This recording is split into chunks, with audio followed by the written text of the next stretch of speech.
আজকে একটা খুব বেসিক জিনিস তোমাদের সঙ্গে আলোচনা করি, যেটা তোমাদের খুবই কনফিউশন হয়। তো দেখো, basic difference between was and had. আমরা এখানে দুটোই দেখতে পাচ্ছি। ওয়াজ মানে হচ্ছে ছিল, আর হ্যাড মানে হচ্ছে ছিল।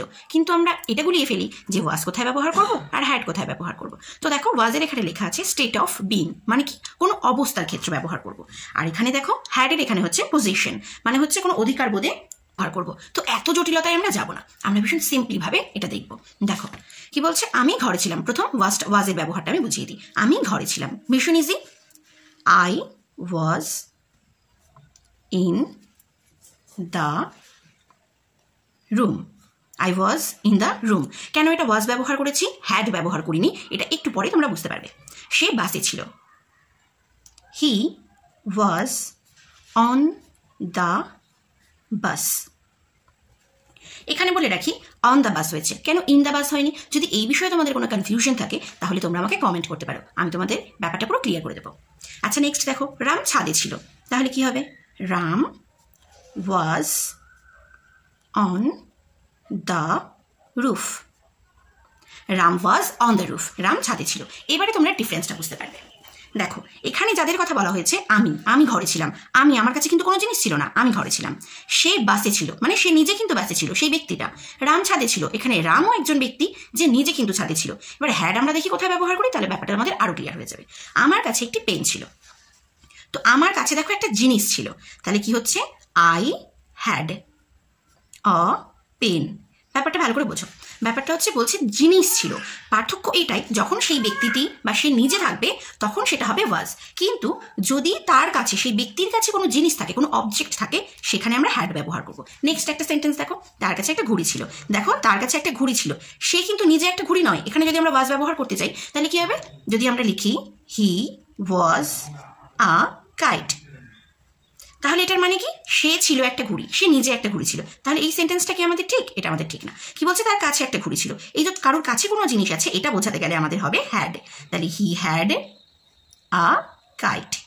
এই সেন্টেন্সটা হলো আমাদের সঠিক সেন্টেন্স, কারণ কারোর কাছে কোনো জিনিস। আরেকটা সেন্টেন্স তোমাদের দেখো, রামের কাছে একটি চারা গাছ ছিল।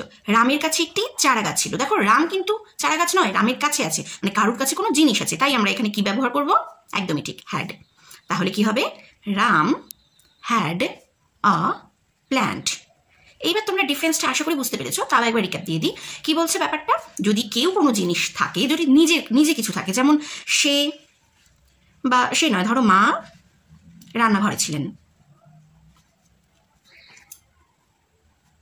আর আরেকটি সেন্টেন্স হচ্ছে, মায়ের কাছে একটি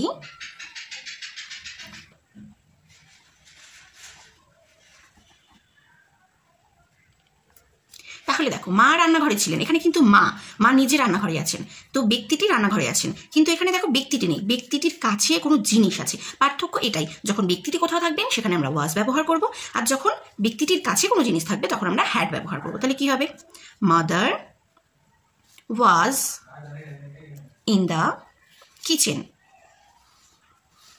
আর এখানে কি বলেছি, মায়ের কাছে একটা মোবাইল ছিল, তাহলে মাদার হ্যাড আ মোবাইল। বোঝা গেল, যদি ব্যক্তিটি কোথাও থাকেন তাহলে আমরা ওয়াজ ব্যবহার করব, কিন্তু যদি ব্যক্তিটির কাছে কোনো জিনিস থাকে তখন আমরা হ্যাড ব্যবহার করব।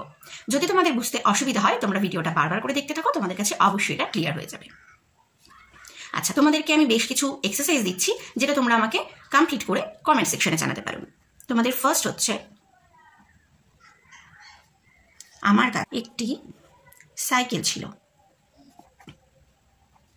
আচ্ছা, নেক্সট সেন্টেন্স হচ্ছে, আমি বিদ্যালয়ে ছিলাম। থার্ড,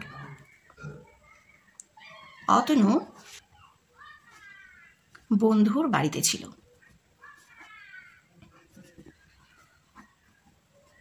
অতনুর কাছে একটি গাড়ি ছিল। এই সেন্টেন্সগুলো কমপ্লিট করে তোমরা আমাকে কমেন্ট সেকশনে জানাতে। যদি তোমাদের কোনো বিষয়ে ডাউট থাকে তোমরা আমাকে কমেন্ট করতে পারো।